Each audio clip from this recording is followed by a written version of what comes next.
Hey, everybody, how's it going? I am Solar Gray, your cinematic sorcerer, and I am here today with my good friend. I said my good friend. The goddamn Duggernaut. Alright, cool. Yeah, so, how you doing, bro? I'm tired, man. I am wiped this morning, I gotta say.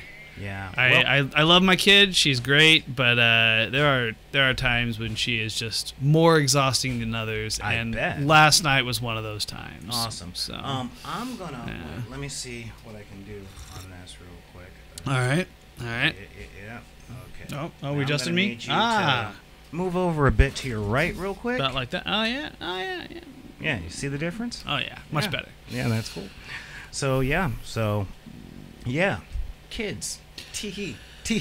Yeah. Someday, I'm sure she's going to just absolutely love all the stuff Daddy does and get into all the hobby stuff and want to play video games. But it is not this day. No. This day was a lot of her aggressively wanting to watch the same movie over and over. Wake me up at 1:30 in the morning to eat peanut butter and just, be a toddler. Yeah. Do toddler stuff. Yeah, that is a thing. Yeah. Oh, and my favorite part was in my foolishness last night. I left a bottle of Frank's Red Hot on the counter because it was on the counter. It's not in a place that the baby is grabbing things off of regularly. You were such a dad. No, I've learned much. She went into the bathroom, grabbed her stool that she uses to wash her hands, walked into the kitchen, put it next to the counter, climbed up, didn't bother any of the other stuff on the counter, grabbed the bottle of Frank's Red Hot, carried it over to the carpet, upended it, dumped the whole thing out over the carpet, and started playing in the Frank's Red Hot. I was not watching this because I was cleaning something on the other side of the house that she had already made a mess with. I smelled the Frank's Red Hot just permeating the entire atmosphere of my apartment, and by the time I got there, she was covered in it. It was a mess. It was everywhere. So I went and Now, Frank's Red Hot is like hot sauce, right? It's a hot sauce made with cayenne pepper, specifically. Oh. Cayenne pepper, for those of you who don't know, is the same pepper they use in pepper spray and mace. Okay. So what happened, of course, is now she's got it all over her hands, and she went ahead and rubbed it in her eyes, which she literally maced herself. So she has no idea what's going on. She's screaming, and of course, when your eyes hurt, what do? You want to rub them because they hurt. So she immediately started doing that. Screamed more. I had to get her in the tub, screaming baby, just complete meltdown, and got her all rinsed off, poured water over her, she was clean, she was fine, got her all cleaned up in the tub, and then by the time it was all said and done, it was like it never happened. She was smiling, she was happy, big bouncing baby, just all the, and I'm sitting there just like, did you forget? Did you just forget that you literally had a meltdown on me right now? That you rubbed hot sauce in your eyes? That you screamed at me nonstop? And now you're fine. Now there's no ill will. There's no like, oh yeah, I should probably avoid that hot sauce. No, there's none of that. Just smiling. I'm having a great little baby life. Everything's great. So, yeah, that was pretty great. Let's see. She did the usual amount of trashing my apartment. Which, as we like to call baby amount. Yeah, she did a baby amount of trashing my apartment. Not as bad as last week, thankfully, but still more than I really wanted to deal with. And let's see, what else did she do today? Yeah, she did the normal thing where she got really tired, and instead of like, I'm tired, I'm going to wind down and go to sleep, it was, I'm tired, I'm going to be an extra dick, I'm going to trash more of your stuff, I'm going to hit you, and I'm going to do everything I can to keep myself awake. So, needless to say, I was pretty done with her by the end of the night. Finally got her to sleep, and then again, she woke up several times over the course of the night because she needed something else that she didn't know she needed, and anyway. So I'm very tired today. This coffee that you pay me in is doing wonders this morning.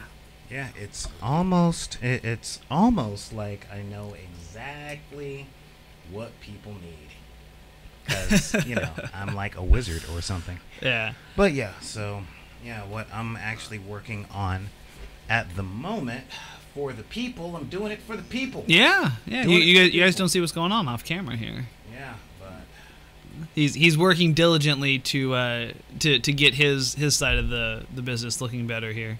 Yeah, so I'm doing it for y'all. Hey, there for we y'all. go. Oh. So yeah, doing the whole thing. Yeah. The other thing I'll mention, I'm wearing my Star Trek T-shirt today because I don't know if you saw the announcement from Gen Con. Oh yeah. Oh yeah. Oh, the man is coming back. For those of you who didn't see the announcement from Gen Con, the man, the myth. They have announced that they're going to do a new Star Trek series starring Patrick Stewart as Jean-Luc Picard. That's right. I sent the man a letter. I sent the man a letter.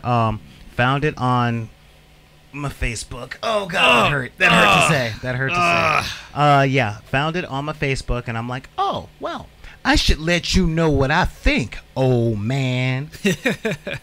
Well, I think that given not only the state of where the Star Trek franchise has been since the end of Next Generation, but also the state of the world right now, we need Jean-Luc Picard more than ever. True. Yeah. We need Roddenberry. Oh, well, look at that. That's so. Oh, look. Oh, God. much better. I'm so pretty. Much better. I'm so pretty. Ah.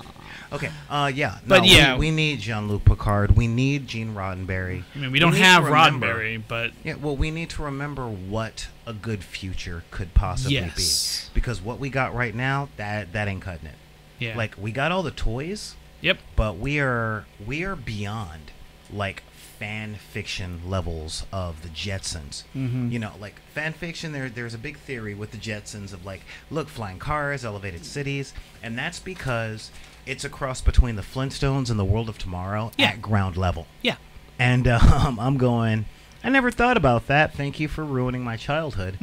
But I don't know how close to the Jetsons we are. I know we got Visiphones. Yeah, and do we not have flying cars? I don't know. I'm not in that pay bracket, One of the things that amused me talking about future technology and not understanding it, I used to listen to Star Talk Radio with Neil deGrasse Tyson very regularly, and he was a big original Star Trek fan, and so he was talking about when he was a kid watching the original Star Trek, he saw all the stuff in the show, warp drive and phasers and all this other stuff.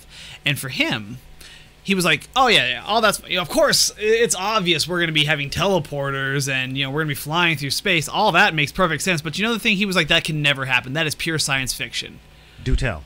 Doors that open when you walk up to them. He was like, no, that is science fiction right there. We will never have something that crazy. You guys pulled that out of your butts. And that's like, what, 1980s technology at this point? He really pulled the, no, we'll never have automatic opening doors. Yes. That when he was growing up, that specifically was the thing he thought would never happen. Oh, jeez. So, it's hard to tell. The Jetsons, in a lot of ways, like you say, we have Visiphones, we got other stuff. We have robots that clean our houses for us. We've got, all kinds of stuff. The trappings of the Jetsons, basically. But we don't have everything from it, and that's okay. The Jetsons is kind of a weird world that makes no sense. And my personal theory is that they actually live in a virtual reality construct. But, yeah, just the logistics of how they operate their day-to-day lives wouldn't work otherwise, in my opinion. But again, doesn't really matter. Well, I don't know. As far as the Jetsons goes, I can tell you this. George pushed buttons for a living, and he stressed out about it, and he was always being yelled at. And then I look at my last 3 jobs and what I do now, and I'm like, oh, well, whatever can we do about pushing buttons? I mean, it's a stressful life, pushing buttons. Yep. I mean... yeah. I'm pushing buttons. That's where I'm at my job. It's, So let me know if the awkward comedy thing suits me. I don't really like the awkward comedy, those whole silences there, Yeah, the timing takes a little bit of work sometimes. But, oh, dude, I am so terrible. Oh, okay. Because I have not taken the time to thank you for being here, of course. Oh, well, I always appreciate the thanks. So please go ahead, stroke my ego. So yeah, Give well, it to me. that's all I'm stroking. We're on camera. That's scary. But yeah, no. Later, darling. Yeah, so yeah, thank you for being here. And of course, I want to thank some of my favorite people, myself, and that is, of course, the chat. Woo! Hey chat, how you doing out there? And yes, Miss Jade, a keyboard counts as buttons because a keyboard is a palette of buttons. It is literal buttons. Yeah, literal Yep. buttons. Did you ever see those? I can't remember what they're called. My buddy had one. They were the keyboards where you could, all the keys were separate buttons, and you would attach them in whatever configuration you wanted onto like a tray. So if you just wanted a real stripped down keyboard, you could just do that. Or if you just wanted your keys arranged in a different way, you could do that. If you know. So he would do it like, well, I only need these 10 keys for this video game I'm playing. I'm just going to arrange them on the keyboard exactly in the order I want. And then... Do I look like I come from the social class that gets customizable computer stuff? Touche, I mean, salesman. serious, yeah. Yeah. I mean, yeah. No, This guy. yeah. All right, look at this guy. Yeah. You ever get one of those truly customizable things so that you can program the English language to what it is that you want? Are you that privileged? And the answer is no. I the answer forget is sometimes. I get Ebonics. That's pretty much it. That's all I. I mean, you get. could technically program you could program the keyboard for that too if you wanted, but yeah. No, I didn't get that stuff until the smartphone, dude. Yeah, I fair sorry, enough. that's. Well, or should I say until the smartphones were capable of being found on Craigslist for like $35? Yes, which has been an interesting development in the. I find that to be a shade of Shadowrun. Like Yeah. the idea of having very high tech stuff that is being like blown out of at flea market prices. Yeah, it's yeah. the MP3 player. Yeah. Like Patton Oswalt said, "Oh my God, this thing holds every song in mankind." And his past self was like, "Oh my God, this must cost like $1 million." And he's like, "No, we give these away." Yeah, yeah. I remember there was. We keep most of them on the telephones in our pockets. You know. Yeah, making another Star Trek reference. There's a Twitter account called TNG Season 8, and it's I don't know if they're still updating it, but for a good while it was basically episode ideas for the unaired 8th season of Star Trek: The Next Generation.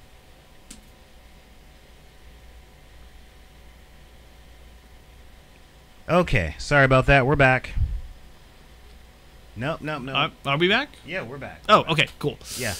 Sorry about that, guys. No, Miss Jade. No one pushed the wrong button. It's just the powers that be were catching the live stream. Keeping us down. Yeah. We got caught talking about the future. Our bad. No, Yep. everything is fine. Talking about a Everything's future fine. that It's could great. be good. Oh, dude, Talking the about a future that could be is good. amazing. You know. But yeah, the joke being that all hail the president. I'm gonna, yeah. we're not doing politics. So we're not doing All politics. hail. All hail. Okay. All right. That's better. Yeah, so anyway, the idea that Wesley created a new pad that could hold a whole 8 books on it, and just like, oh my goodness, that is outstanding. 8, because that's one of the jokes in Next Generation is they have these computer pads, they can just read the whole book on the pad, and we're like, dude, an iPad can hold like every book that's ever been written and still surf the internet and do everything else. Like, and again, those things are your flea market prices to get them. Yeah. And so the idea that the future in some ways ends up being way more exciting than we could, like the technology is way farther than we could have imagined. And then in other cases, well, we still don't have teleporters. We still don't have, the fusion reactors and the antimatter reactors. I ain't gonna lie, And, I'm glad we don't have flying cars. Okay, I'm a Yeah. motorcyclist. I have a hard time with people changing lanes. Yeah. I don't need to worry about people stalling 30,000 feet up Yeah, and and falling crashing. on my head. I mean, I would be- seriously, it's. I don't want to live in Breaking Bad. Yeah, I for one will welcome our self-driving car overlords. I feel like if you remove the human error, I would much rather have a robot accidentally kill some people because it's not an accident. The robot made a calculation, and that is the correct amount of people to kill, rather than some idiot who's just drunk and can't make good decisions. See, that's for Yeah. a different show. 'Cause Ah, I've got fair my enough, fair opinions enough. about self-driving cars, and they're not good ones. Primarily because of the employment problem. And how Yeah. most of the jobs in this country consist of shipping. Yep. So as soon as we have self-driving cars, we have 8% unemployment. Yeah. And, that's most of the way to an economic depression. Yep. 2006, Yep. 1998, 1938, Well, that was did you saw the movie Logan, right? Of course. Yeah, I would assume so. But that was actually one of the interesting undercurrents in that movie was they had implemented self-driving car technology, and you see like there are some serious like under the story, between the lines, economic repercussions of the fact that the economy has been completely turned on its head by a lot of the new technological advances. Yes. And minor spoiler alert, I guess, Logan's driving a car, but he's driving a limousine, like. Yeah, and considering that most of our friends are employed by Uber and Lyft, I Yep. see the future, and I want to go to Norway. Anyway, Yeah. So I'm cutting this part of our segment short because we have a lot to We discuss. do. We sure have a do. whole I'm lot excited. to discuss. Oh, and according to the chat, or to respond to the chat, I should say, Breaking Bad did have an airplane fall out of the sky, Yeah. not a car. Yep. So, but yeah, so I'm kind of stuck on where to start because we've got the big thing and then we've got the other thing. So I'm thinking we start with the other thing, which is it's big considering it's very relevant for today. All right. As you know, today is where we start the Twitch stream. Oh, that's The right. Nominee game. It's going to be session 0. Yeah. 0 session. All right, everybody, you got to get excited because as soon as we're done here, Solar is packing up his mobile studio and he is going to go do a stream and it's going to be awesome. Yeah. So Like I'm probably going to try to watch at least some of it, depending on how long it's going this evening. So and yeah, it's let's just say I'm glad that part of the Wizard's Tower has its own coffee maker. But it actually got me thinking over the course of the week. Like I'm putting in a lot of work on this, and it's been a while since I ran a game. Yeah. Okay, and this is important. Yeah. Because we talk about a lot of things on Game Gallery. We talk about a lot of games. Okay, and I was gonna get this down on Hobby Hall. Mm-hmm. Excuse me, but that show is having a little bit of Yeah. We're still at the painting part anyway. We're still at the what are the other parts of your hobby part. So Which is great. yeah, it's really good. Yeah. It's really good. Not It's just, even good at stuff, and I have been talking. He is actually almost to the point where he has fully painted his first army. Like, or I Awesome. should say, he's had many armies. He's almost to the point where he has fully painted an army that he can put on the table. He's never done that before, and he's very, very excited by that. And I'm very excited for him. All right. Well, honestly, I look forward to having him back, but Yeah. one of my big things as a boss is that I don't screw with family because I think like I'm a European. Call me crazy. I am. I'm absolutely out of my mind. Anyway, and into my feelings. No, I'm not. I'm You really and not. you and your tenuous relationship with feelings. Yeah, sometimes. FYF, man. FYF.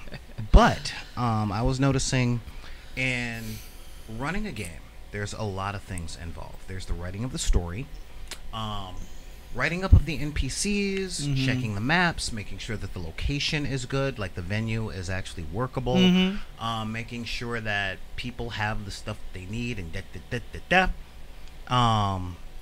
So, sorry, yeah, Time Warner does kind of suck sometimes. But I'm like, you know what? Since we have noobs and a lot of people that want to get into the hobby, I figure we should let them know a little bit about what it takes. Yeah. Especially since I've been doing that all week, and then right after this show, I'm going to the second part and doing the show. For those of you guys that made donations and stuff, thank you.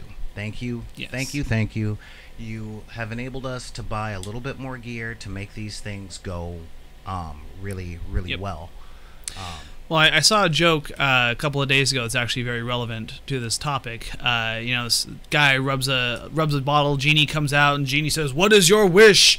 I have the power to bring the dead to life, to extinguish stars, and to change time." And the guy's like, "I wish that my entire RPG's group schedules would all align." And the Genie goes, "That is beyond my power." It is so true. And it is, like the difficulties that we as gamers just with logistics deal with getting people together. Like you said, there's venue considerations, there's schedule considerations, there's everything that goes into the game before you even sit down for session 0 to get people at the dang table. Yeah. Now, what I'm going to do, because I hate jargon and I hate verbal shorthand, is I'm going to define session 0. Yes. This is a session where everybody who wants to play the game, or at least most of the people, what we call quorum, that is a majority of the entire group, or enough of the group gets together to actually play.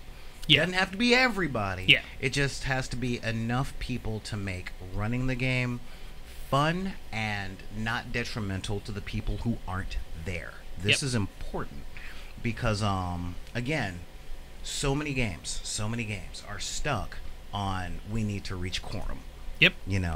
With schedules, it's like, I want to do this Saturday at 3 o'clock, and it's like, here's the thing, I work until 2, and you're a half hour away, but my job is 10 minutes away, so that gives me 20 minutes to get home and shower and make sure I've got my dice and yada yada yada. So I'm gonna be late no matter what, so you're gonna have to figure out a thing, and I'll do what I can, but I might not be there. And if you're starting at 3, I might be 3:30 or 4 before I make it there. I promise nothing. Yeah. So yeah, and that's happened more times than I care to think. And there's been a lot of times where either planned or last minute somebody can't make it at all. And exactly. You're like, okay, because things happen. Yep. And like you say, there's a certain, not even a majority necessarily for the quorum. When it comes to a lot of games, it's like, well, you need most or everyone there. So like with a role playing game, when you have 4 players, I can usually go down 1 player, maybe 2, but it's like, look, man. If we're down 1 player, we can probably have someone else, kind of operate that character while you're gone. But you got to be here. Yeah. We got to have the crew. We got to have the whole crew. Yeah. It's kind of like Ocean's 11 for escapism. But but session 0.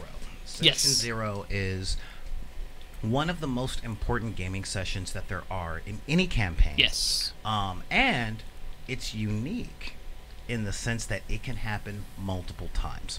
Yes. What session 0 is when you sit down with quorum and you guys agree upon the game, number 1. You agree upon the game setting, number 2. Yep. Because we all want to play D&D. Okay, let's talk Forgotten Realms. There's a lot of D&D out there. But are we playing Dark Sun or Dragonlance or Scarred Lands or some proprietary setting that the DM has made up and just wants to play in, and maybe does or does not want player input on? Yeah, exactly. Yeah. And the big part is creating your characters and going through on GM approval. Now, when you're dealing with veteran gamers, this could take as little as an hour. Little as an hour. Yeah, it depends on what you're trying to accomplish in that session. Yeah. But if everyone shows up with characters already made or mostly made, where you just got to iron out a few details, and everyone already knows what the Forgotten Realms is, so they decide that's what we're playing. You don't need to explain anything. Yeah, you can go pretty quick. Right. However, since I, as the sorcerer of the cinema, so love complication. For those of you guys on SoundCloud, I just made a funny face at the camera. Since I like doing the stuff the way I like to do the stuff, I love running games that my players don't know like the back of their hands. Yeah. So I don't run D20. Yeah. Because I tend to fall into a complication where I like playing games for stories, and my friends either like playing game for balance, i.e. story and I win, yeah, or just I win, yeah. And then it becomes this weird competition between I know this game system better than you do, Yep. and me going, so why don't you freaking run a game? Oh yeah, right. You don't want to, so shut up. We're playing my game. Yep. That's And- why, for my part, because I also like to run games that people are not as familiar with. I don't mind if they know the mechanics of the game. So, like, I don't mind running D20 as an example, or any D20 system. But I almost never run a standard setting. It's always something the players are not familiar with, because otherwise it's like, well, I suspect if we just go due east from here, we will find this city full of magical items. It's like, nah, man, you don't know what's due east.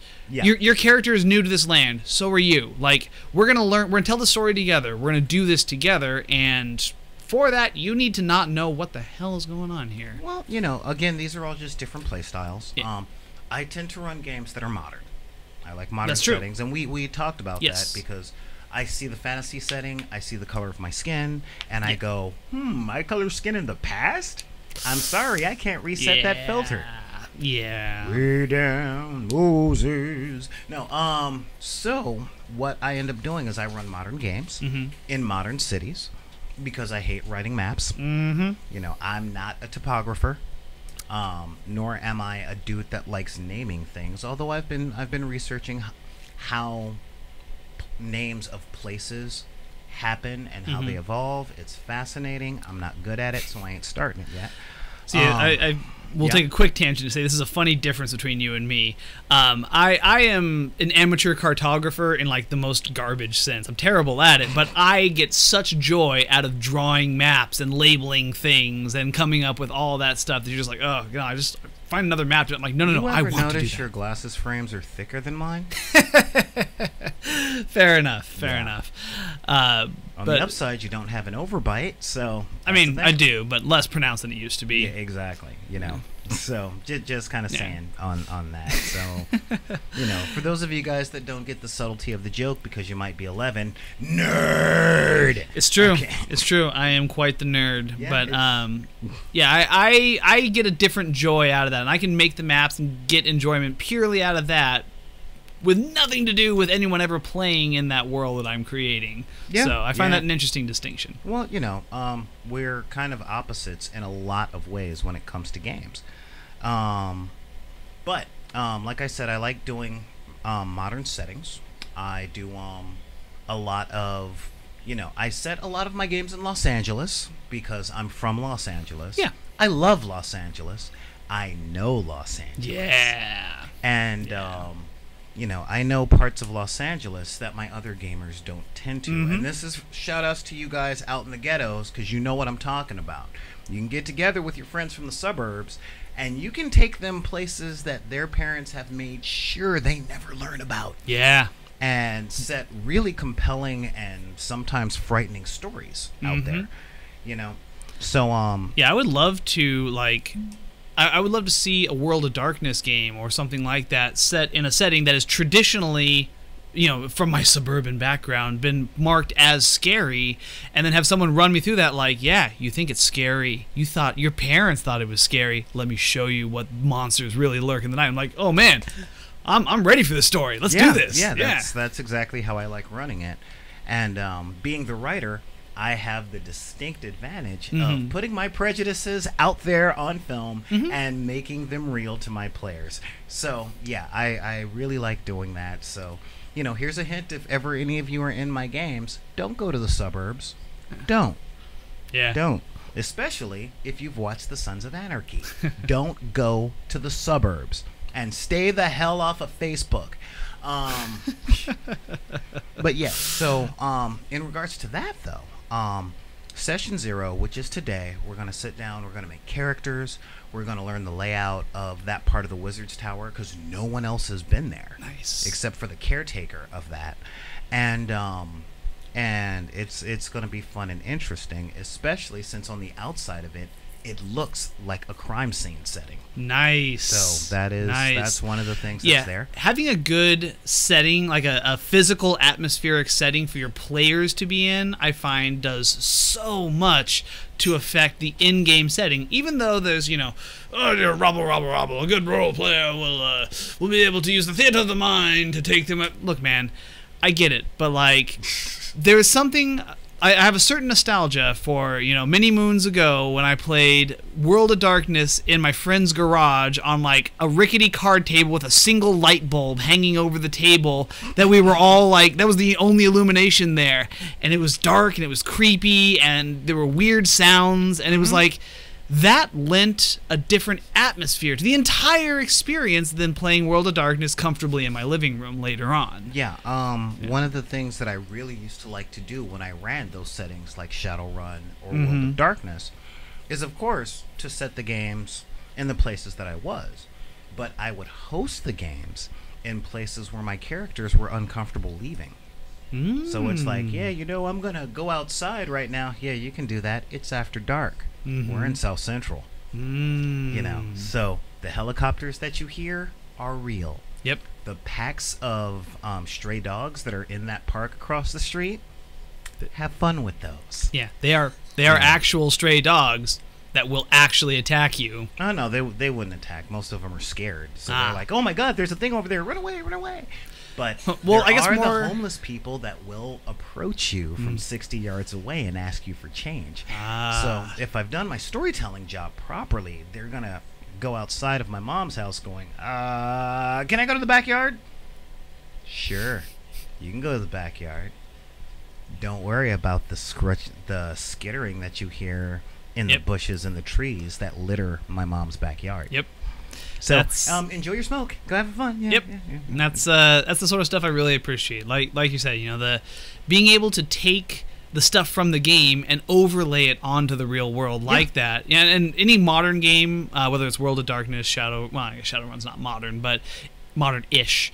But anything like that where you're adding a template on top of something, a supernatural template of some sort. Those dogs across the street might in reality be scared, but when you've just had a story about strange creatures that live with the dog packs in the park, suddenly those dogs are way weirder. Yeah. And I appreciate that. Although I did get a little bit of practice last night inadvertently by going to see one of my HeroClix players. Oh, nice. And he's like 11, 12, something like that. And he loves horror movies. He loves playing like Roller Coaster Tycoon, and he's got one set to all the horror movies that he loves. And he's like, yeah, this is the Lost Boys track, and this is the Friday the 13th track, and all that stuff. And I'm like, oh, nice. That's cool. Yeah. Have you ever read any Lovecraft? You're asking him this? Yeah. I was gonna say because yes, I've certainly read Lovecraft. Yes, but yes. And he's like, no, and I'm like, oh. Ooh. So of course I had to pull out my Cthulhu dice roller, and I'm like, you see this guy? Yeah, the guy who invented them is kind of the reasons that everything horror has tentacles and slime. Yeah. But let me tell you a little bit about Deep Time, kid. And he's like, okay, no, I don't want to imagine something that's somewhere between a slice of lunch meat and a car part. I don't want to know what that looks like. I'm like, I'm talking about it. You're thinking it. Let's move on. Yep. So, yep. I really appreciate because my love of the Games Workshop Warhammer 40K setting, and who doesn't at this point? I know it's a thing. But anyway, they talk about the basically the elder gods that are the chaos gods in this setting that represent different facets of basically of the emotions of living things that have manifested in the Immaterium. And part of their influence is that idea of like, yeah, there's things you literally cannot understand, just metal and flesh fusing, things that just should not or could not exist in reality, but are forced to manifest because of. Yeah. Yeah, and that's I really appreciate that part of it. There's a very Lovecraftian undertone to a lot of the stuff in that setting. Yeah. So today is going to be session 0, and session 0 has two purposes. Since we're doing the live stream, is we are rushing to that part of the Wizard's Tower. Yes. And we are setting up the set. Yep. In guerrilla time. Guerrilla time. Guerrilla time. You're gonna have to define guerrilla time for me. It's an old filmmaker's thing. Guerrilla filmmaking, which is get there, set up, shoot the scene, break down, get the hell out before the police come asking for your permits. Nice. Yeah. Okay. Yeah. I like that. I've operated on guerrilla time more than a few times and didn't realize it. Oh yeah, because it's not ook guerrilla. Yeah. That's why I was like, I don't think that's what he means. I don't think he means gorilla. It's GUI. Yeah. GUI. Guerrilla. Yeah, so we're gonna be like Shea Guerrero going in there, going, all right, get the backdrops up, Yep. wear them lights, yep. Yep. All right, session, blah blah blah blah blah blah blah blah blah. And thank you guys for tuning in. That's the end of the session. Okay, blah blah blah, and go. All right, get it on back in the car. Go go go. You know, so yeah, that's gonna be crazy. But back to session 0. Okay, ha ha ha, tangents.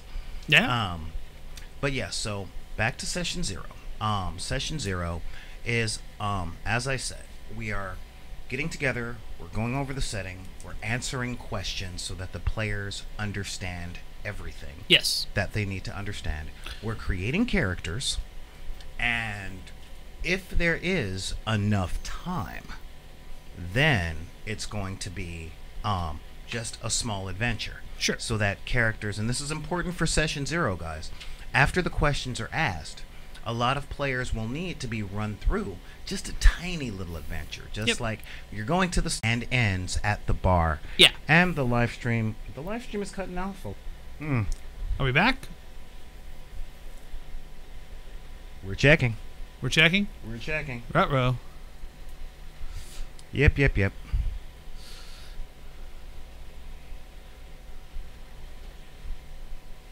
Okay. I think we're back. I think we're back. Yeah. All right. Yeah, we're back. Hi. Hi. We're Welcome back. Let's see. I lost my train of thought now. Choo choo. Chugga chugga. You were talking about the every adventure begins Yes. and ends At the tavern. At the tavern. Yep. And I mean, it's an old trope, and I used to really hate it because it's so cliche. But at the same time, there's a reason it's cliche. It works, and especially like in a fantasy setting. If you are a group of adventurers and you've been told to go on an adventure together, or you're about to meet to go on an adventure together, Yeah. the meeting place in most medieval, like real-world medieval towns was going to be the inn or the tavern, especially in a relatively small town. There's not a lot of other places that have a public meeting space. Except for maybe the fountain in the middle of town. Right, Or but something, like if you're waiting for someone, like you could awkwardly wait at the fountain, or, man, just meet me at the tavern. Yep. You know, we'll show up there, I'll have a beer while I'm waiting for you, and Maybe then we'll a go. turkey leg. Right, right. Get some food, get a little nosh. You know. Yeah, and then when you're done, you're loaded down with gold. You've successfully done an adventure, and what do you want to do? You're beat. You just And you want to spend that gold. you want to spend thank that you. gold. You're tired. You are probably injured, and you know what? You want to get back, and you want to get drunk, and you want to spend your money, and you know, one of my favorite board games is called Red Dragon Inn, and it involves it's after the adventure, Yeah. and they go back to the tavern, and the game is basically you're trying to spend your money. On Table Talk. Well, yeah. Well, us and DW will be covering that. It's a great game. It just involves everybody partying with all the money and all the loot they just got from the dungeon. Oh yeah. So I appreciate that. Believe it or not, like the chat, like seriously, Yeah. the chat is going off. They're like, Red Dragon Inn, Red Dragon Inn, yes! It is a great Yes, game. Red Dragon! It's a game that you can play drunk, but it's not a drinking game, which I always appreciate. Because it really, again, talk about adding to or overlaying the game onto the real world or vice versa. If you're already doing the thing your character is doing, it makes it easy to get in character. You know, if your character... I don't know about that, because I try to avoid murder hobos. Well, You know. this is a game about the murder hobos after they've done all their murder hoboing. Yeah. And now the story began at the tavern maybe, and it's certainly ending there, and we're making an entire game out of the fact that the tavern is such a cliche. Right. Now I today, appreciate that. Yeah. Now today I'm going to be running a game that is really kind of fun. Okay. But believe it or not, a little easier on me as a GM. Oh. Because I don't need Deus Ex Machina. Mm-hmm. Okay, I really don't. I get Deus Ex Mano. Okay. Okay, yeah, seriously. Gonna have to define that one for me. Mano. I get Okay. Hand of God. Hand of God. I get, Okay. I get God in the hand. Yeah, I was gonna say, because we got God from the machine, so God from the hand? Yes. Okay. Yes, as a matter of fact, because I'm running a game with angels. Right. And my PCs are angels or humans that work with angels. So just in case they get a little confused or something, I can always say God did it. Okay. God, and God comes in and says blah, and God comes in and says blah. A wizard did it. No, a literal God did it. Yeah, not a God. No, right. The God. The God. Not a God. Yeah, exactly. All right. But yeah, so and that's gonna be fun. I've set up my archangels, which will be fun. I was talking to someone about it. One of the things that I did with this game a long time ago, people are like, "Oh my god, I love your thing," because in this game, in Anomaly, you got angelic player characters, yada yada yada. But they answer to archangels, and they have to summon their archangels every once in a while. So I used to do it by phone.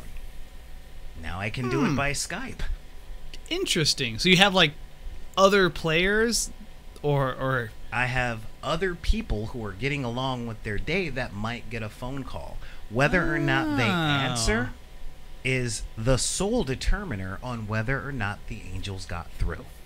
That's an interesting mechanic. I like that. Well, it's really immersive. Do the archangels in question know that they are on the hook for this? Yes. Okay, I was gonna say, like, because if I just get like a phone call in the middle of my workday from Solar, like, no, I'm busy, man.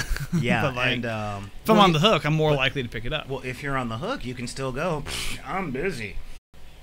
It might be. All right, we apologize. Yeah, testing. We're totally testing. Boop, boop. 3, 2, 1, boom. All right, yeah. So, okay. So we're back. Yep. Okay. Cool. So yeah. But yeah. So the archangels that are on the hook, they could totally be watching the stream. Right. Which means they can Skype in at any time during the stream saying, "Let me talk to my person." Oh, that's kind of fun, and I too. get to go, "Oh, somebody's in trouble." Oh. Because your archangel has been watching it and they know your shenanigans. Yeah. I'll tell you what I personally am really excited to see with your Anomaly game. One of my personal appreciations of more modern takes on the afterlife. On the more modern takes of the afterlife is the idea of the celestial bureaucracy, or the afterlife's bureaucracy, and it shows up. It's a relatively modern concept in the last 100 years or so, 100 to 200 years at most. That the idea that there's not just a ranking of things, but like there's procedures you need to go through with a maneuver. Yeah, like have you seen the movie Coco? The movie Coco? Oh, yeah. Yeah.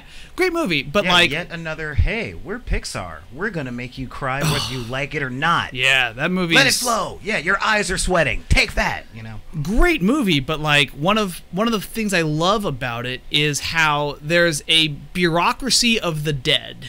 That like, okay, when you want to go to the land of living, like, you got to have the proper permits, basically. Like, you have to have someone remember you. You got to have a picture on the ofrenda. You got to have a bunch of people willing to sing Harry Belafonte at the drop of a hat.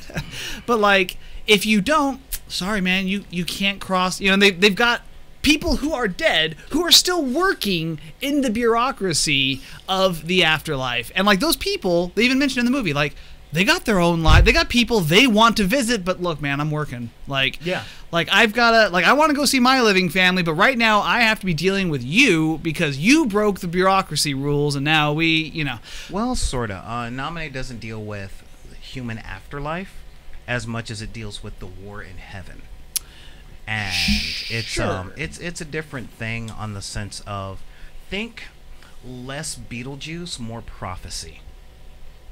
Yes. Okay, so it is definitely one of those things where... Man, Beetlejuice is so good. Sorry, I'm just remembering, like, that's another great example of the afterlife bureaucracy. Yeah. So it's really one of those things of, there's stuff on Earth that is good for either side of the war, and so we gotta do this, and we need to protect this guy or keep this thing happening or get this magical artifact off the realm type thing. And so on top of all that, it's a little wacky. It's definitely a little wacky. Yeah. So again, in doing that, I've had to create the antagonists, which is creating player characters. So the player characters are the antagonists in this war? No. The player characters are angels. Right. I've had to make the demons.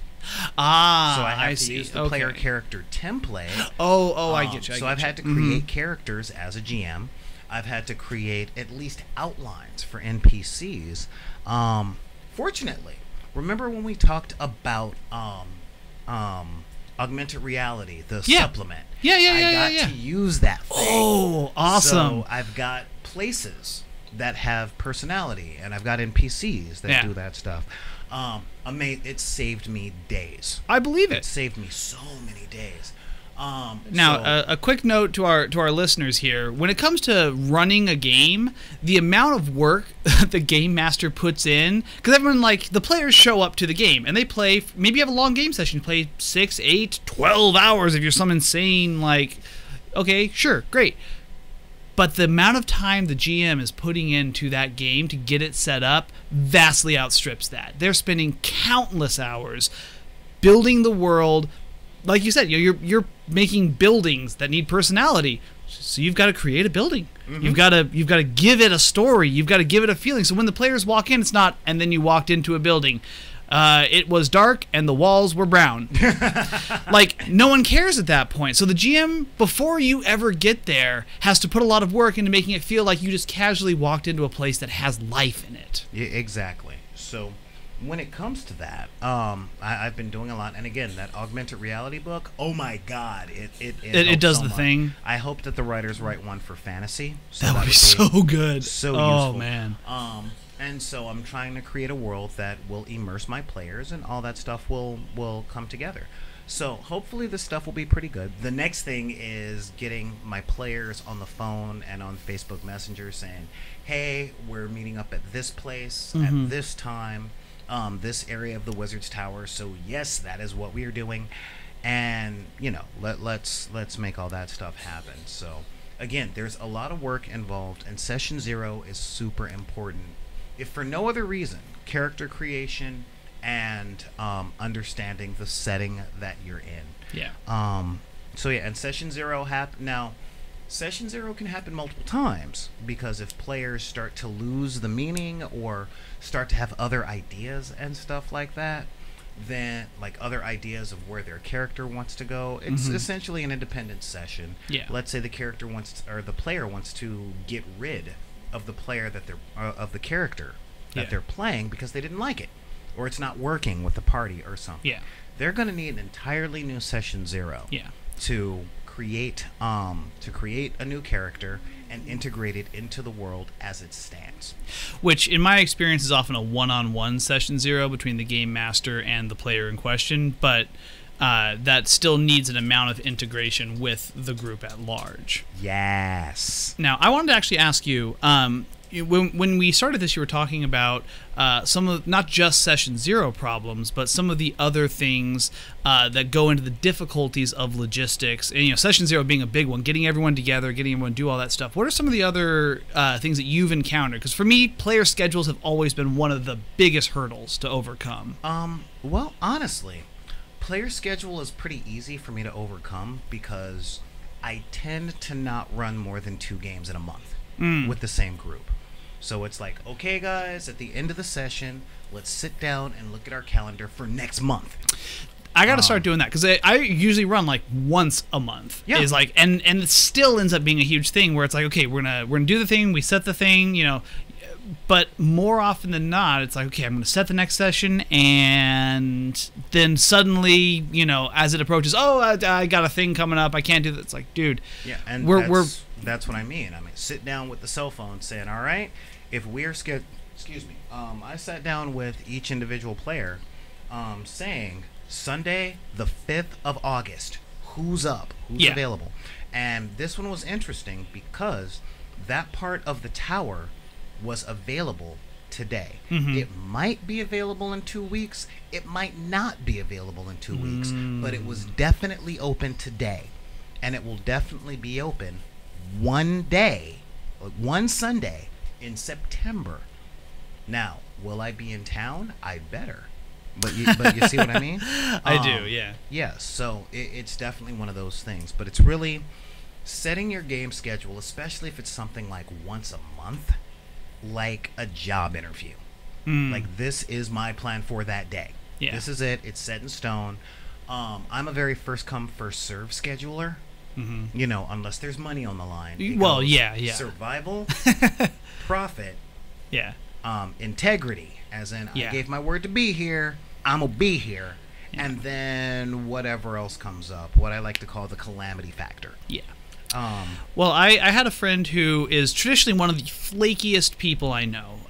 Just very unreliable, very difficult to pin down to go to anything.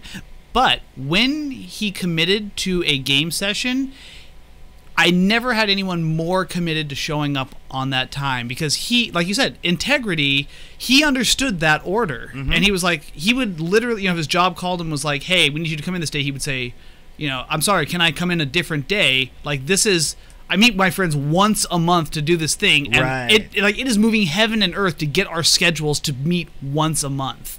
And so he understood that, and when he committed to that, I knew that he would show up. yeah. So, and yeah. that's the whole thing. So it really comes down to the serious, like the real commitment of your players as well. And as a GM, you've got to lead that by example. Yes. Yes. So many people, especially in your neck of the woods, they don't like to commit to anything. Believe because me, they're I know. so afraid of accountability Yeah. from anywhere. Yeah. So everything, like, it's no longer dating, it's hanging out. Yep. Because anything that comes with expectations.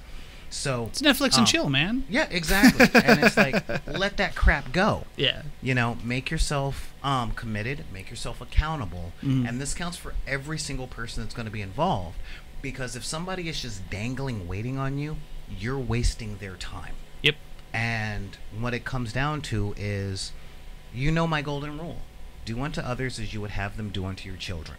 Yeah. And I don't want anyone to waste my kids' childhood. Yep. You know, so don't waste the time. Yep. I'm not going to waste your time. I'm not going to waste your kids' time.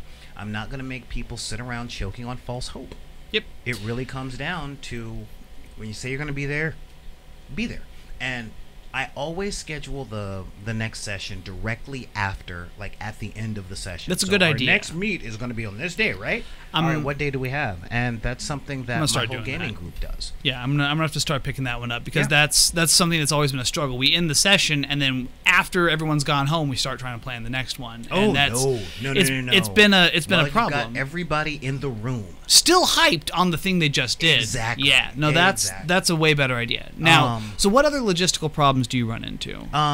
Honestly, the biggest logistical problem that I tend to run into when I'm running a game is how people gonna eat.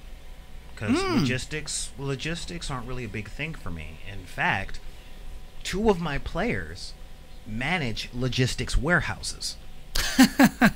Seriously. Like actual Yes. real world world logistical warehouses. right, So all right. we've got an unfair advantage at that. That's true. I'm good at time management.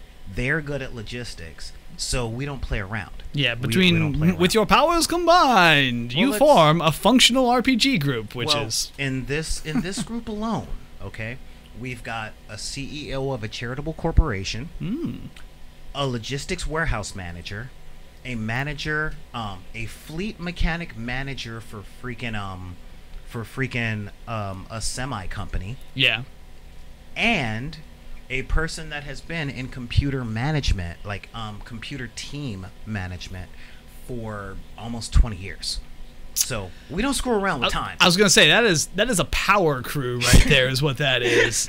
That is people who know how to show up and get business done. Exactly. And not, like you say, not waste time in the process. We ain't got it. Yeah. Not to mention, it's Sunday. And They all got to work tomorrow. Yep. And something that you've mentioned a lot, that a lot of our show has been based on, is the idea that we as gamers are growing up and we are becoming adults, and with that comes a whole different set of perspectives and responsibilities. Yes. And understanding the value of your precious time off. Oh my God. Yeah. And I have a lot of friends who are, some are older, some are younger, and everybody's kind of starting to come to that same realization that, look, man, we don't got time to play games every week or every other week or we are lucky if we can make it happen once a month. So please make it, like, work your schedule around it and make that a priority. 3 words sum up the seriousness of the scheduling time. Yeah. And only adults get this. Yep. Ready for those 3 words? Let's hear it. I'm on salary. Yeah. Once those 3 words are out, everyone else that hears those words, back me up on this, grown-ups. As soon as you're on salary, you got no more time. Yep. Salary exists to specifically make sure that they can work you more than 40 hours a week and not break the law. Yeah. So your time ain't yours. Yep. You get paid lots and lots of money with no time to spend it. Yep. And then you start buying a bunch of stuff from IKEA. Then you meet Brad Pitt on a plane. And then you start beating each other up and starting a white power group. And next thing you know, that show's got some rough undertones. Yeah, it really does. But yeah, as someone who is on salary now, it's true. My job is thankfully very respectful of my time, but for now. But it's as a consequence of how I spend my time at work. Like, I do not leave my work week with large amounts of stuff to do typically. Mm-hmm. But if I end my day at 5 o'clock, or if 5 o'clock comes around and I still got work to do, guess what? I'm still there working. Yeah. But I do that so that when I leave on Friday, I don't gotta worry about Saturday and Sunday, because unless I get a call saying there's been a huge emergency, which is unlikely in my job, it's like, look, I handle my stuff. I will be back on Monday. Mm-hmm. I will stay late during the week so that I can have a damn time off. So that I can commit to the other things in my life, like my kid, like my friends, Exactly. So honestly, as far as working logistics, if the GM operates on the understanding that they're on salary, even if they're not, treating everybody's time as though it is not just a scarce resource, mm-hmm. but it's a scarce resource, and there are raiders over the hill. Is a huge advantage. But speaking of time, we need to move on to the next bit because we're running out of it for this show. Okay. Yeah. Well, see what I did there? See what I did there? That's transitions. Yeah. Right. Yeah, that's good. See, that's why I'm in charge and you're learning. That's true.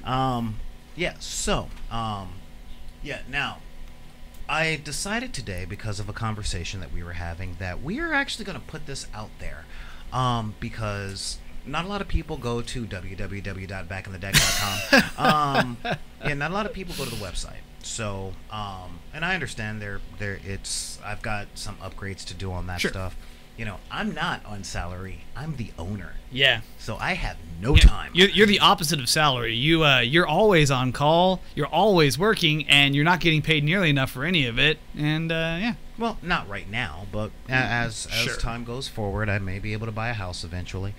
Hopefully, I was going to say Europe. I was going to say, like, probably not in Southern California.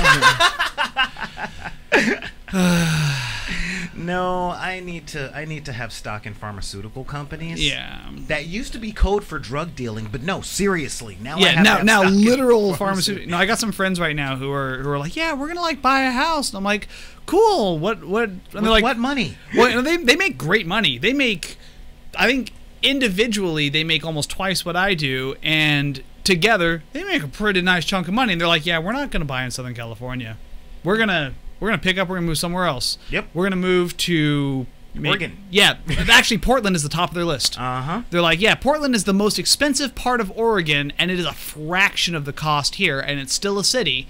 So yeah, we're gonna maybe do that. They're also looking at like San Luis Obispo, Chico. Like, yeah, let's just move out into the boonies somewhere, because somewhere with land and an internet connection. Yep, that's pretty much what they need. And they already worked it out, so they'll be able to work remotely at their current jobs. So they can take that big California money, and they can make that go a lot further somewhere else. And I'm just like like Austin, one would say. Yeah, I got a friend right now. That's what he's doing. He's making California money, living in Austin. They're living pretty good, Yeah. So it's most definitely one of those things. Well, we're gonna have that friend on the show next week. Yes, next week. Wanted to have he and his wife on the show this week, but again, drown in schedule. Yeah. Life happens.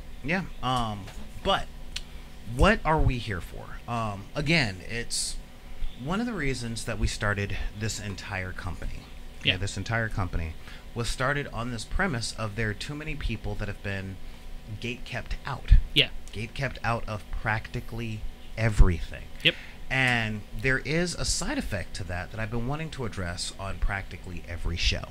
And that is, at least here in Southern California, but any of you guys that, especially Chad, I'm hoping you guys share this, share particularly this episode, is after so long of being gate kept out or tested to see your stuff, especially, believe me, take it from a black dude. Mm-hmm.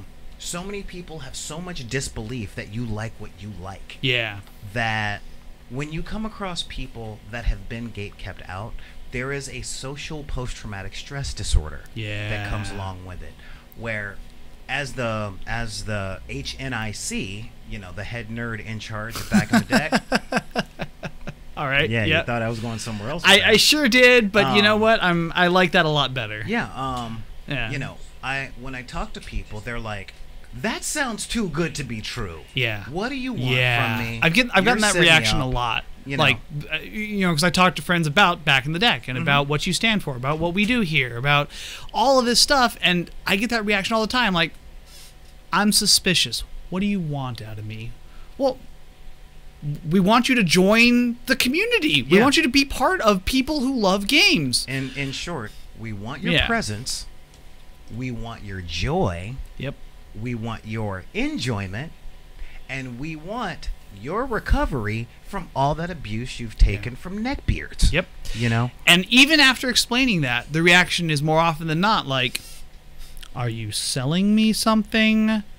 Are you trying to get a favor out of me? Are you like what are you getting out of this? And I'm like, I'm getting the joy of building a community full of people that actually want it. Yep. In other words, I get people to play with. Mm-hmm. Exactly. And that's the thing I explain. Like, you can't play games without people to play games with. Like, playing. Well, you can, but it makes you the sad boy. It's true. There are some one-player games out there. I've tried them. They don't have the same impact that getting together with your friends. And I'm talking about this across the board for like role-playing games, board games. There's all kinds of stuff. Like, sure, you can sit down. One player can do it, but that's not what we're here for. Like, even if, whatever you fall in the introvert, extrovert spectrum, whatever your experience with games, with being gate kept out of them, with, wanting to play, wanting to paint, wanting to hobby, whatever it is, it's ultimately going to have an amount of a social component. And we need people to play with. Yeah. We need all people to play with. Yeah. Yeah. And so I'm just going to, full disclosure out there. Yeah. Okay? For those of you guys listening on SoundCloud, don't let the smooth taste fool you. I'm almost as black as the Ace of Spades. I grew up in the ghetto, in the middle of gang wars. I was a really smart kid, which at the time was a hell-worthy trespass. Yeah. I was bad at sports, and I was fat. So I didn't know you were a fat kid. Oh, yeah. Oh, my God. I was about 171 pounds in the second grade. Huh. 171 pounds, just 5'2". Huh. Why do you think I have so much damn compassion? Because I didn't get it. So when I finally learned how to play games, it was always a freaking chore to get people to play with me because I was never physically good at anything but violence. That was it. Like, I couldn't even fight that well, but I was really good at improvised weapons, and I had no qualms setting kids on fire. Okay, none. So I was the fat kid that was willing to do what the other kids wouldn't do. And that's how you win the fight. Yeah. Yeah. Also known as completely mad. Yeah. And the act of finding gamers, other nerds from other walks of life, having that through line of I'm a nerd. Yep. I'm a dork. I'm a geek. That gave us common ground. And second part of the disclosure. I'm the youngest of 4 boys. I was overweight, and I was always smarter than everybody else there. Like, I was the smartest guy in the room, which means I wasn't popular, and I'm not competitive. Yeah. I'm not trying to win. I'm just happy for freaking inclusion because I was so bad at sports that when the teacher assigned me as the team captain for, say, like kickball or handball or tetherball, and it was my job to put together the team to play against them, I would pick the kids that were good at stuff because I was good at strategy. And they would throw the game specifically because they didn't want to be on my team. Yeah. Okay? So that's a really lonely existence. You know, I was the kid playing checkers by himself while listening to things like Ray Charles and Lou Reed and, you know, insert sad music here. I mean, sorry, Vixen, I don't even know what that means. Yeah. I was also the one who, you know, was getting picked last for everything and all that. So I'm a lot of nerds have that experience, and it's a thing that we should be able to bond over. And I noticed that it ends up being, especially with a lot of the, for lack of a better term, the neckbeards in the community, it ends up being something they use to gatekeep other people out of the hobby. It's like, oh, you didn't go through enough misery, right? You didn't have enough. You think you suffered, right? And it's like, why does the amount of someone not being good at sports matter for their willingness to play D&D with you right now? Yeah. Like, why does it matter if that guy is attractive and popular and has great hair, but also wants to play miniatures games with me? Like, yes, I'm sure he has not had nearly as much misery in his life that some of the other nerds have, but that doesn't mean that he shouldn't be a part of the community. He shouldn't be kept out because of... Yeah, that's exactly it.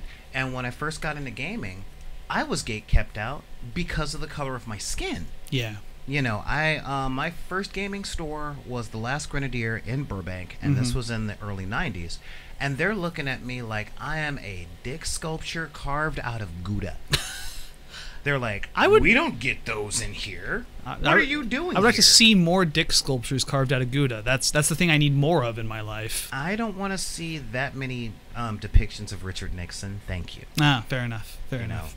That's just terrible. You know, now I want it more. Now I actually want a Richard Nixon sculpture made out of cheese. That's... Sorry, carry on. Yeah, you just go off on that tangent. So, hey, you talked about it. I'm thinking about it. Here we are. And I'm winning. But yeah, and then, you know, between the Gaming Society and the Rocky Horror Picture Show and Renaissance Fair and Burning Man and stage production, all I see, as far as the eye can see, are people that could potentially be really good friends over the course of their whole lives. Genius people, engineers, software designers, film producers, that are so busy competing with each other. Yeah. Okay. Are we back? We're back. Yeah. Well, yeah, I was gonna... coming back. Oh, we're coming back. We should be back in just a second. Yeah, now we're back. Cool. But yeah, so... The term I'd heard for what you were describing is called the Oppression Olympics. Yes. It's the idea like, you don't know the troubles I've been through, and until you do, you can't possibly interact with me on the things that I enjoy. And it's like... And I'm just sitting up kind of going, you know what? You've gone through your crap. I've gone through my crap. Yeah. The common thing is crap. How about let's wash the crap off and bond over the fact that we've got scars to get over. Because, you know, especially... And Ren Fair was the thing that did it to me. Yeah. Because you've got 2,000 people whose hobby is the culture of 16th century England. Yeah. That is such a niche market. It's a pretty niche market. You know? So it's like, well, I know Elizabethan better than you. Oh, well, geez. I know Elizabethan better than you. Well, what you're wearing isn't good. And I'm like, you realize that everything we're fighting over will not help us get work.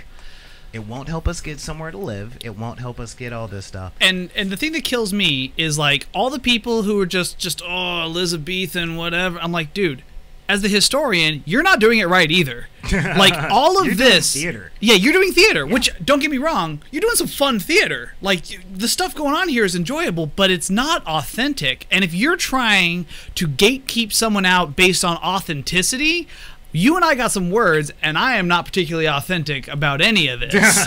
Like, I will show up to Ren Fair in a pirate outfit, in a kilt belonging to no clan. Well, I'm talking about the people that work work there. Well, I know. I'm just saying, And- like, even yeah. regardless, the same thing applies, though, is that Right. your authenticity, no matter how authentic you think you are still in Southern California when it's hotter than it's ever been in England in the history of the world, I think, in a tent pretending to be at some sort of anachronistic festival that Queen Elizabeth is at. Like, what are you doing? This is none of this is authentic, but it's supposed to be fun. Can people just enjoy it? Yeah, and that's the whole thing. And it's like, we're here, we have a common like. You know, this is one of the reasons that I'm loving that the Star Wars community is getting so much crap for being toxic. Yeah. It's all Star Wars, Yeah. okay? Yeah. It's all space wizards with laser swords. Yeah. And the fact that Luke Skywalker was so bitter about it in The Last Jedi Yeah. made me so happy. Because As that's- the dude that hit the planet Yeah. within days of A New Hope hitting the planet. Yep. So it's more mine than anybody else outside of Lucas. Yep. And I'm going, that's what worked in the 70s. Yeah. That's what worked in the 80s. That's even what worked in the 90s. Then the prequels came along, and you know what?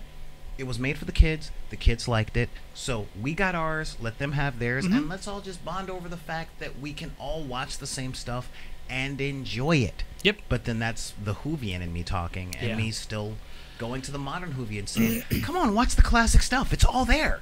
Yeah. It's all there. Like, let's really share this. Let's really bond over this whole thing and have more enjoyment over everything. You know? Yeah, And one of the comics I've seen reposted many times since it was created a couple of years ago is a couple of guys sitting on the couch, and one of them's like, "Oh, you're watching the sports ball, huh? Is the one team sports in the ball more than the other team? Herp, derp, derp." And the other guy just shh, Yeah. let people enjoy things. Thank you. And Yeah. because nerds try to gatekeep out people who like sports, just like they were gatekept out of liking D&D, and gatekeep other nerds out of liking it if they don't do it the right way. And it's like, just let people Yeah. enjoy things. And that's the whole reason that we started back in the day. Mm-hmm. It's not about being king of mountain, but it's really about saying, you know what? We're tired of the gatekeepers. Yeah. We're going to build our own thing. And you know what? We'll let the gatekeepers in. We will. Yeah. But the moment they start gatekeeping, they're out. Yeah. The moment, because our voices don't get heard. Yeah. I like a lot of things that a lot of nerds like, but not from the perspective they have.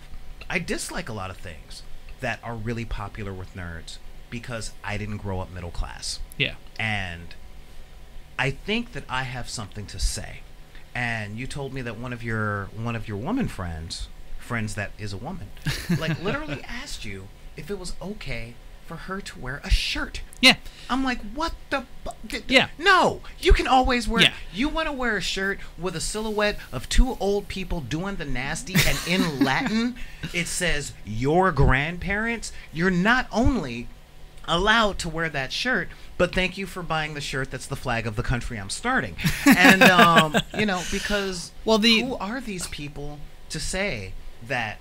Because who are these people to say I, a total stranger, have dominion enough over you to allow you to get enjoyment out of the things in your life that bring you enjoyment if they're not illegal, harmful, or no, really just illegal or harmful. That's I mean, literally that's it.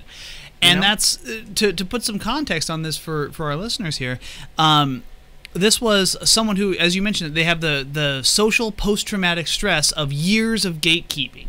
And so the question was framed like, well, I've seen Star Wars. I'm not a huge Star Wars fan, but you know what? I like this Star Wars shirt, but I don't feel comfortable wearing this shirt, repping the merchandise, as it were, because if someone came to me and said, well, if they tried to gatekeep me while I was wearing this shirt, I would feel incredibly awkward and nervous, and I would feel very uncomfortable, and it would shame me to a point where I would not feel glad that I wore this shirt. Yeah.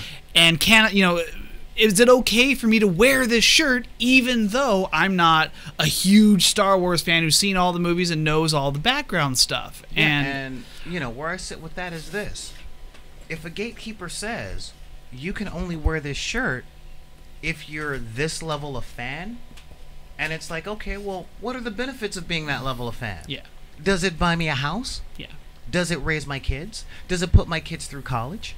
Yeah. You know, does it pay for my health care? Does it get me dentistry? Yeah. Oh, I'm sorry. It gets me clout with a bunch of foul-smelling people with bad breath that I will never actually interact with. Yeah. That's what it gets me. Not worth so, in the words of Tom Cruise, in my actual only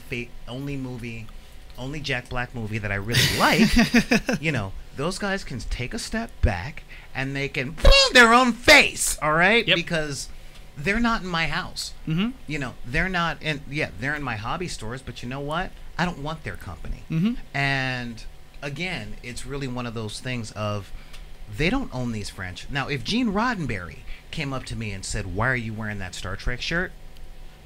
I would give him a little bit more credence. Yeah.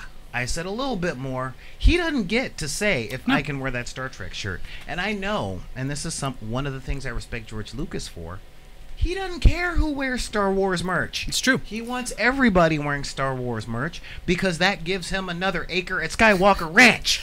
Well, also, you know? George Lucas, specifically George Lucas, and this is actually an interesting distinction between Roddenberry and Lucas. Mm-hmm. Roddenberry had some very specific visions for what his entire universe was and what it represented. And he got to be kind of a dick about it sometimes. Mm-hmm. Like, he's like, oh, no, that's not the real Star Trek. You're not doing Star Trek right. And people are like, well, we want to tell other stories. And he goes, no, you have to do Star Trek the way I want to do Star Trek. And okay, in all honesty, I back him on that. No, specifically, I'm not saying he's necessarily wrong. He created it. And we're not talking about people wearing T-shirts, people playing role-playing games. We're talking about people making shows and movies that add to the canon that he created with a very specific purpose in mind. And that's completely different. Sure.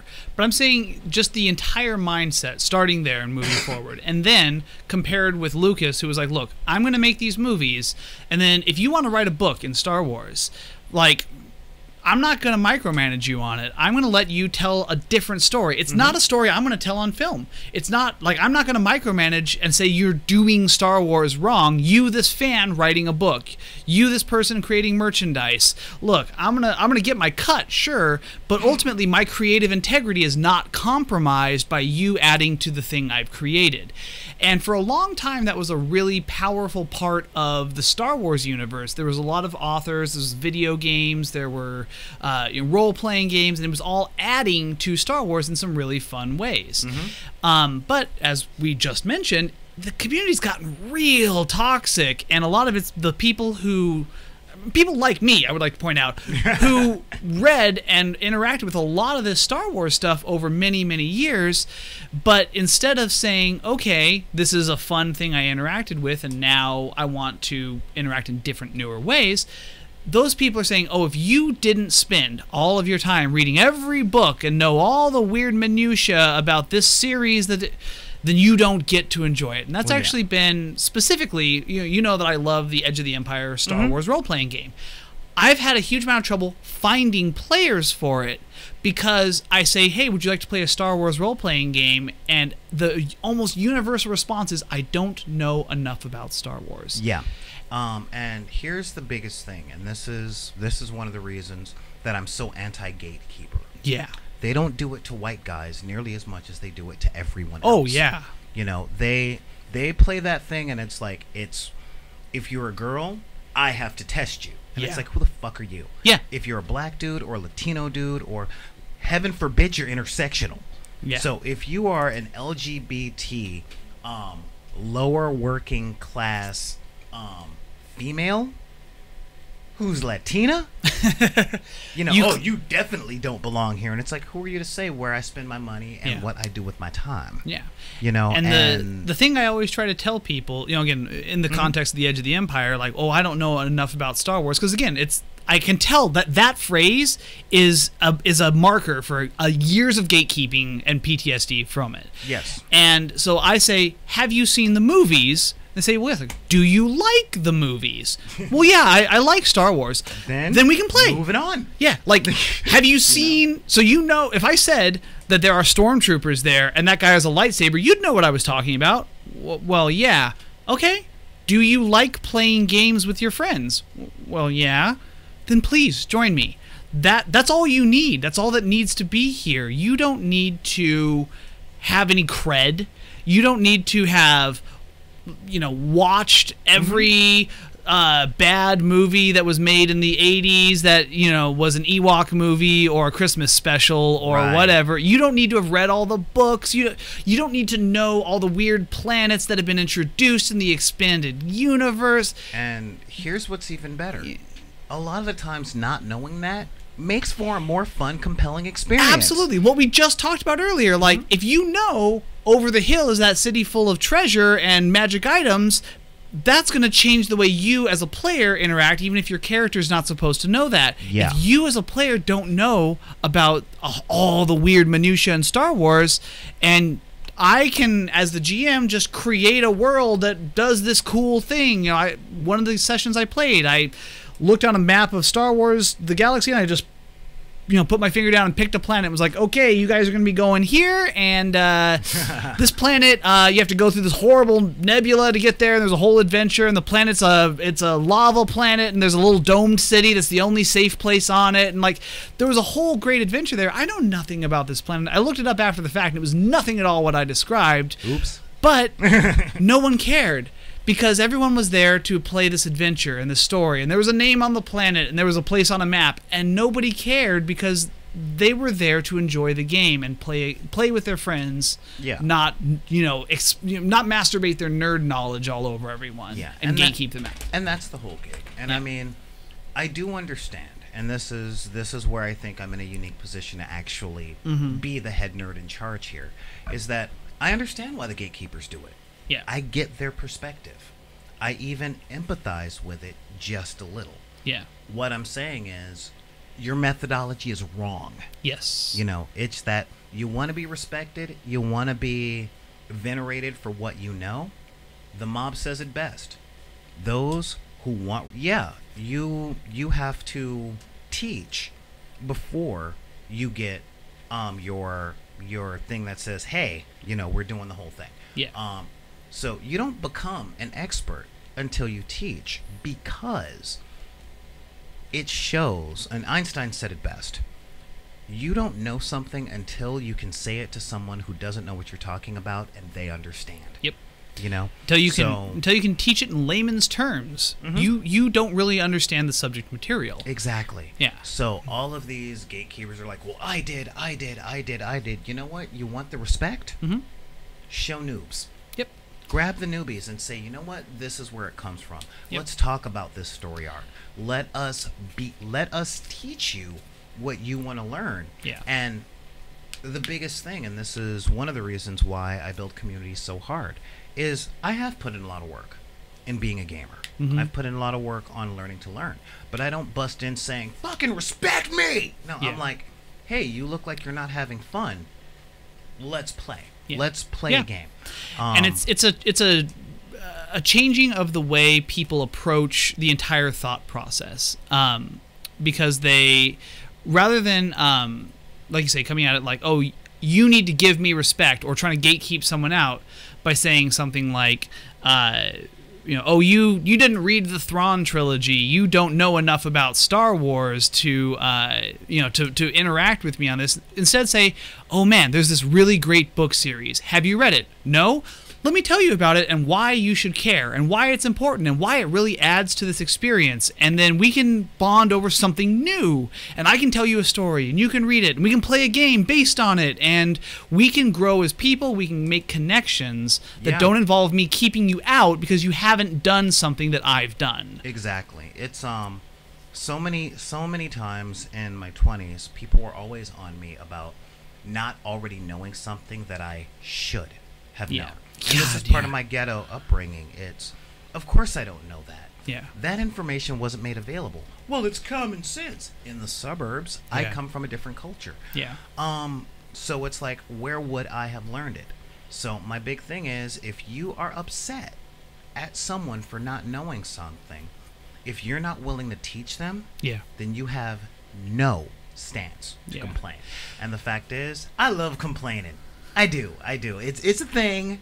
They used to call me Bam Bam because it was bitch and moan, bitch and moan. Yeah. So I do that. But I don't have the right to do it. Sure. Unless I try and remedy that which I'm complaining about. Now, I hate gatekeepers. Yeah. I hate people that say, I'm going to determine what you like. But I can't complain about them unless I offer an alternative. Yeah. And that is one of the reasons that we started Back in the Deck. And that yeah. I went collecting you guys. And, you know, we're putting this out there in public record. Yep. So everybody knows, you know, part of my story, that's actually my story and a lot of other people have stories that are shared on the homepage. You know, the Where Did We Come From page. I'm not pulling it up on screen. Just go to backinthedeck.com and you'll see. But even beyond that, beyond all that stuff, you know, it really comes down to I didn't like being the lonely fat kid, and I wasn't the lonely fat kid because I was unlikable. I was the lonely fat kid because no one would show me the stuff that other people did. I didn't have a father, thus who was going to teach me football? Yeah. You know? My older brothers, they were so busy chasing girls, being 7, 8, and 9 years my senior, they weren't going to teach me a damn thing. Yeah. So I had books, you know, but nobody was going to teach me how to dribble. Yep. Nobody was going to teach me how to be good at the stuff that we did in South Central in the 80s. You know, so what do I got? I got nobody. Yeah. So I was just there being the lonely fat kid, feeling like I was either, I would say withering and dying, but fat kid withering, that's not a bad thing. You can So, be I mean, intellectually withering. I mean, your body and the feelings that you're having about, you know, wasting away and having no stimulation are not necessarily connected. No, I'm going to say I was eating my feelings, Sure. ever expanding, and losing myself, you know? And, but as I got older and I started going different places, I noticed that I was that guy saying, come on, dude, let's go this way. Yeah, but those guys are all jerks. You're right, so let's not interact with them. Yep. Let's play this game. And it's that is the number one thing that made me start this company. Yeah. Because I know I'm not unique. Yeah. I'm so not unique. With all the black kids that are in anime and some of the ones that are in D&D and the girls that are into Star Wars and sci-fi and freaking science. Oh my God, so many more women are going into computer programming and physics. I'm like, my heart is growing, and other parts of me are too. Well, in the chat right now, we've got all women, except pretty much all women. Yeah, we've got women in there talking about how much they love Star Trek and how they've been worried about not being able to represent that. And I'm looking at the chat just like, and they are also having conversations about Star Trek dresses with pockets. Yeah. But you know what? That is not unreasonable Star Trek talk. It No. is what they're talking about regarding a property that they like and what they're inspired to talk about. Sure. And that's why we're here. And we want as much of that as we can. You know, one of the things that shorthand with one of my friends is that we've been working a lot to overcome a lot of this gatekeeping stuff and a lot of these ideas that, you know, oh, you should know this. Why don't you know this already? And the shorthand we use is like, look, you didn't come out of your mom knowing this. I didn't come out of my mom knowing this. You know, this happens a lot with like my painting stuff. You know, somebody will go like, oh my God, you know, you're such a good. I'm like, look, I didn't come out of my mom knowing how to paint like this.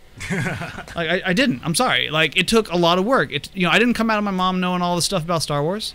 I just turns out it takes time, and I put some of that time in, and you can put some of that time in if you want. You don't have to, but if you just want to learn from me, or you want to learn on your own, or you don't want to learn at all, that's okay. And the point is not that you should know. If you don't know, that's a problem with you. The point is, I know because I did something that you haven't yet.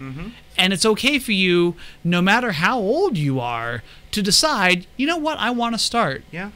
And I take that even a step further in saying, if you're interested in learning that, let me show you what I learned through the blood, sweat, and tears to at least spare you a little bit of blood. Okay, just a little bit. Still You're plenty of gonna sweat and tears. Yeah, you're going to sweat. This is Southern California. You're going to cry because no matter what you imagine, your imagination will always be at least 2 steps ahead of your skill level. Yeah. Sorry. But you don't have to hurt over it. Yeah. And since I spend so much time self-teaching, or more to the point, researching by myself, I would spare people that time. I really would. I would spare them that time. I would spare them that energy. I would spare them so much trial and error that makes you want to throw 3D printers across rooms, Yeah.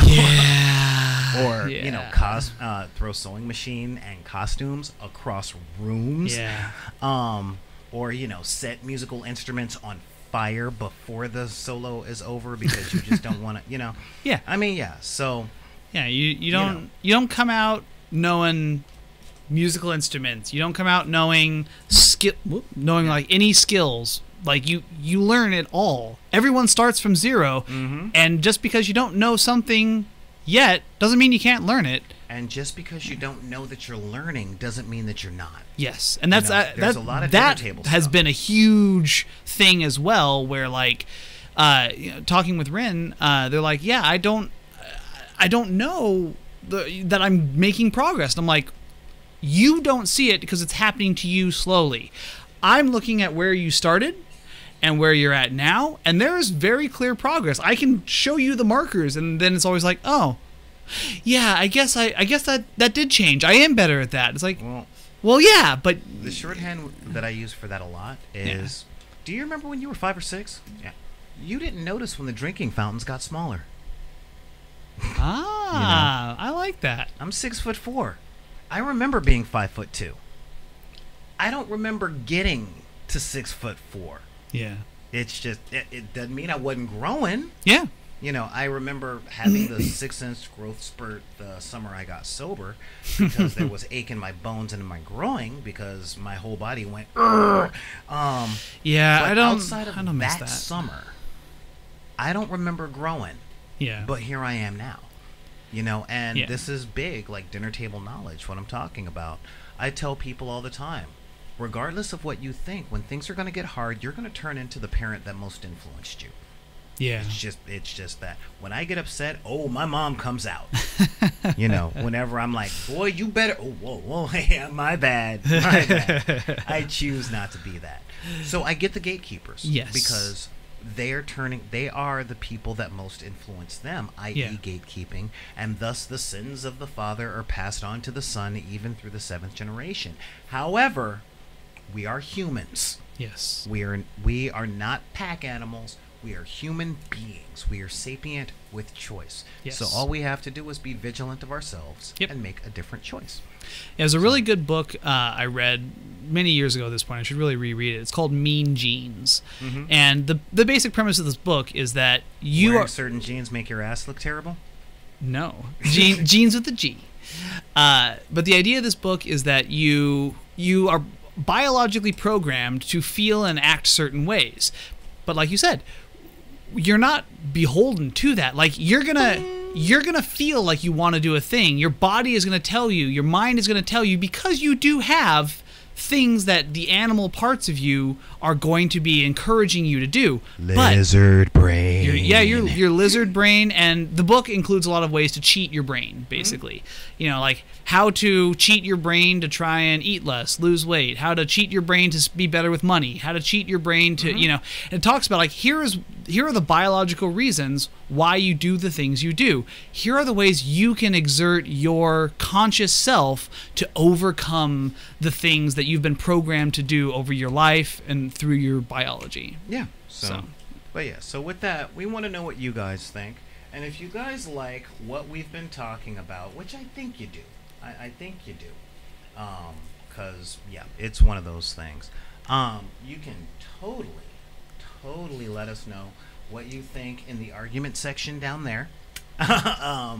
And please, leave a comment. Or if you really like, you can hit us up at backinthedeck@gmail.com. You can also find us on the YouTube, at least when the stream isn't freaking going in and out and in and out and in and out. This is going to be hell to edit. Also follow us on Twitter. Find out what we're up to on the day-to-day, sometimes multiple hour things. At Back in the Deck. Join the group Deckers on the Book. Talk with each other when we're not online and all that jazz. If you guys are not looking at us directly and don't really like the looks on our faces, I get you. I totally get you, because sometimes I know what I look like. So join us on SoundCloud, where you can actually download the audio from all of our stuff for free to listen to at your leisure. If you're like us, you spend a lot of time in traffic. Or you can listen to us in the shower, because our voices are just so hypnotic. So soothing. Oh, yeah. Hello, listeners. Sure, you're right. Okay, you sounded a bit like Cecil there. That was the idea. Oh, well, that's even scarier. Anyway, and the book itself was called Oh, Mean Genes. Mean Gene. Yeah. Like Mean Gene Okerlund from Yeah. the WWF. Yeah. Yeah, but again- MEANGENES. Yeah, so seriously, hit us up on Instagram as well. Follow all the games that we're playing, the things that we're doing, and that is where we give a whole lot of previews as to what each show is going. And that's Back in the Deck at Instagram. Yeah, so I want to thank you, man. I do. I want to thank you. Aw. Thank you for showing up today. Well. You're like, yeah. Yeah. Believe it or not, this guy was actually on time. I am so not used to that. I'm working on being better. Every day I try to be a little bit better. And today I was working on being on time despite being tired and dragging ass. And I did it. Yeah, and sure enough, I'm working on the second studio thing, and I'm like, okay, I just gotta put this in there, get the thing done, blah, blah, blah. Ding dong. What? It's the time he's here? supposed to be here. Okay, fine, yeah, come on in. You're glad that you made the coffee. So Yes. yeah. So but so thank you for showing up. Yeah. And I definitely want to thank some of my favorite folks for showing up, and I mean, of course, the chat. Yeah, thanks, guys. Hey, guys. Thank you guys for showing up. I'm falling in love with them a little bit more every day. We really appreciate having you guys here.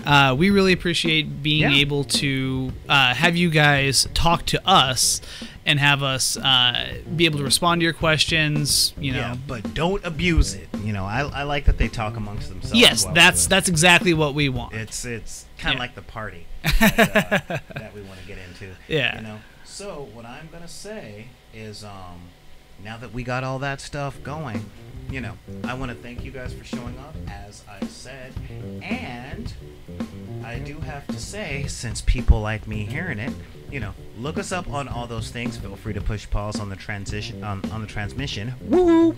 And just remember, guys, that if anybody tells you that you can't like what you like, wear what you wear, or have the hobbies that you have because of the circumstances of your birth, be it race, religion, gender identity, sexual preference, creed, disability or lack thereof, or your budget, you just tell them to take those cards and put them back in the deck. I'm Solar Gray, the Cinematic Sorcerer, along with Goddamn Duggernaut. Alright, yeah, along with the Duggernaut. And I'm gonna say, you tell those guys to take those cards, put it back in the deck, and I am Solar Gray, the Cinematic Sorcerer, saying thank you so much for showing up. And we will see you guys next week on The Game Gallery. Say that one more time. The Game Gallery.